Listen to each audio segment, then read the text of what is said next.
are Azeris, which is a group who speak Turkish.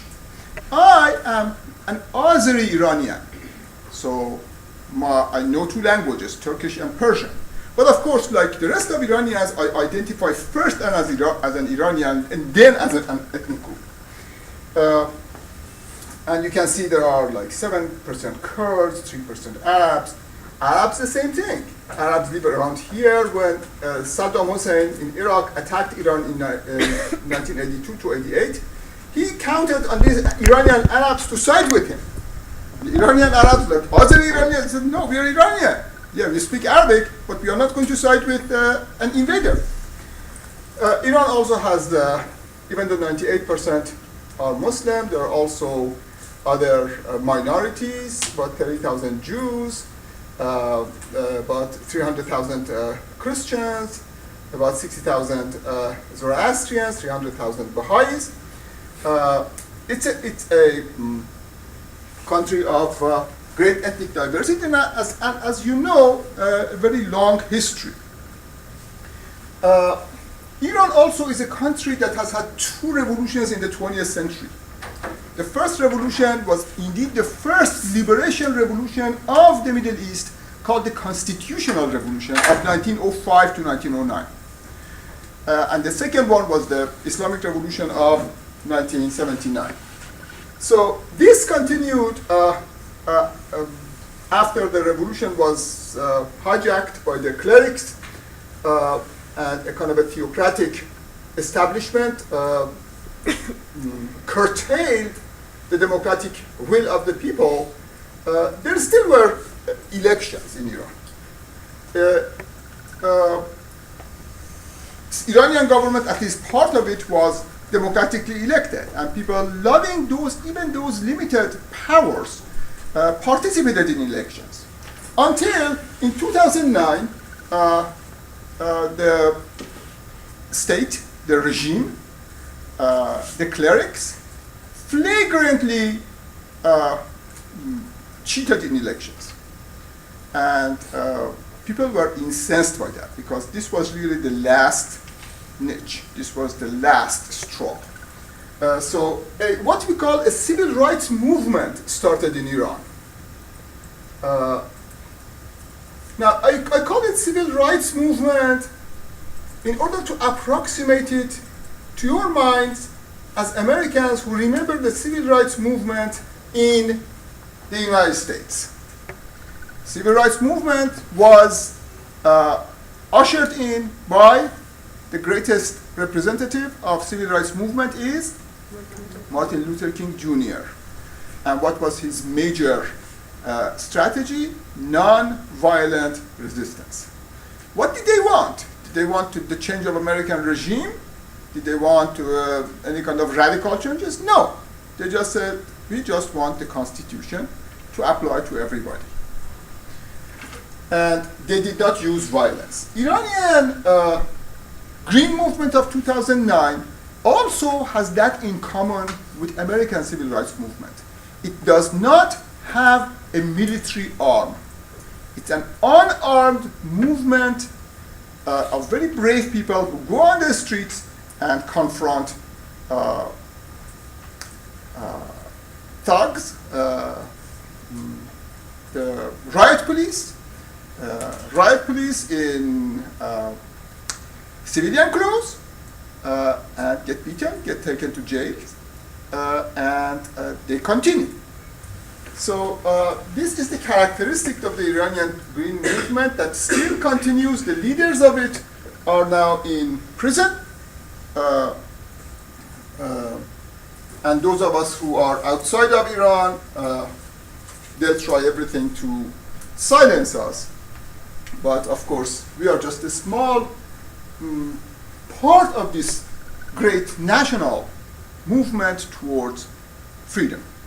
So it's deja vu all over again. 1905, we wanted freedom. 1979, we wanted freedom. 2009, we still want freedom. These cycles are continuing, but I'm arguing these are not vicious circles. This is like a spiral.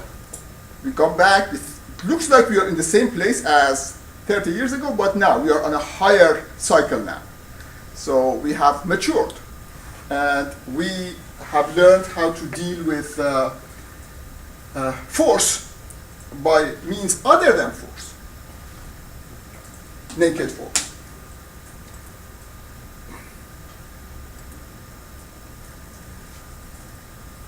Now in 2010, a year after this, the Middle East and North Africa exploded in demonstrations that were reminiscent of the Iranian Green Movement. It started first in Tunisia, then these are the Tunisians, as you see, people you can recognize.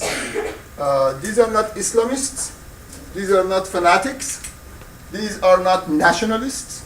These are young people asking for nothing but karama.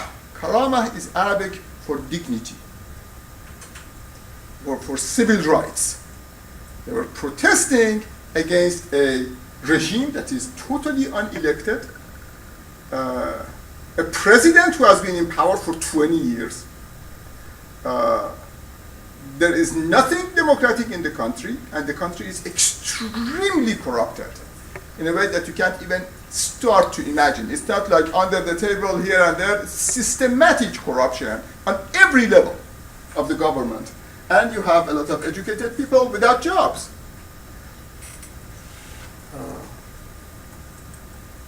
So that started to spread. Recognize this guy? Yeah. Present source of trouble, the fashion plate, Mr. Gaddafi, who is crazy, particularly in a way that has to do with wearing new clothes several times a day. That would cost about $1,000 each. A friend of mine who was in the diplomatic corps right in the beginning of the revolution, he told me we went to meet with Gaddafi in his tent. And these were a really high-level group, along with the Prime Minister of Iran in 1980 or so. What we call the spring of Iranian revolution. And he said we were kept for 2 hours. Of course, the tent was air-conditioned, very nice. But we said, where is Mr. Gaddafi? They said, somebody whispered, and Mr. Gaddafi didn't like his new clothes. So he's waiting for another uniform to be brought to him because he doesn't want to show up, or, in a raggedy clothes like that. So, and everybody who has ever had any dealing with Gaddafi knows that that's one of his manias. Of course, these were better days. He's here with this gentleman. Who is he? Tony Blair, the former Prime Minister of England. This is Libya, the country that is still continuing its fight. This one is, can anybody guess? Bahrain. Bahrain is a teeny, it was a sheikhdom, but they decided, it's one of these colleges who say, well, we are now university. This sheikhdom decided to call itself a monarchy. So the sheikh became the king. Of course, who is to stop them? They changed their title. So it's now a monarchy. And a very bloody thing happened here. They used this as a Tahrir Square, Freedom Square.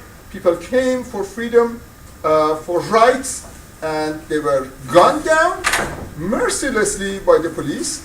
And then they kept coming. They decided this monument is a pesky one. It reminds people of, things, abominable things like people wanting their freedom. So they went and razed it. So this monument in the Pearl Square isn't there anymore. And the government reason for it was it's associated with bad memories. We don't want people to suffer. So we are going to raze it.